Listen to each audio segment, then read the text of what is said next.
96 కోట్లని కార్మికులకి అంటే ఉద్యోగస్తులకి సరాసరి అనే యావరేజ్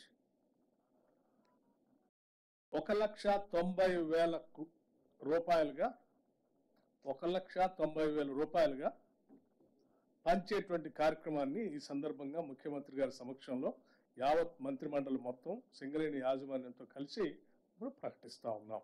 దీనికి మేమంతా చాలా సంతోషిస్తూ ఉన్నాం ఇంత పెద్ద ఎత్తున పంచుతున్నందుకు. గత సంవత్సరం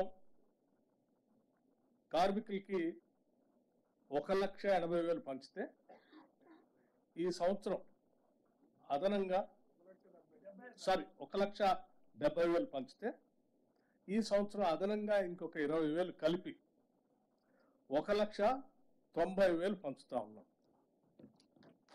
ఇది 20,000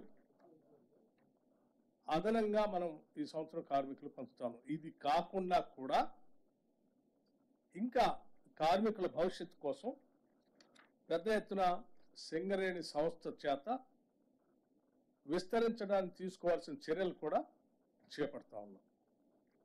దీంట్లో ఇంకా గొప్ప విషయం ఏంటంటే మొట్టమొదటిసారి ఈ సింగరేణి సంస్థలో పనిచేస్తున్నటువంటి ఉద్యోగస్తుల సంఖ్య 41,837 మంది. 41,837 మంది పర్మనెంట్ ఎంప్లాయీస్ ఉంటే కాంట్రాక్ట్ వర్కర్స్గా 25,000 మంది కూడా పనిచేస్తూ ఉన్నారు. ఇందులో ఇప్పటివరకు సింగరేణి చరిత్రలో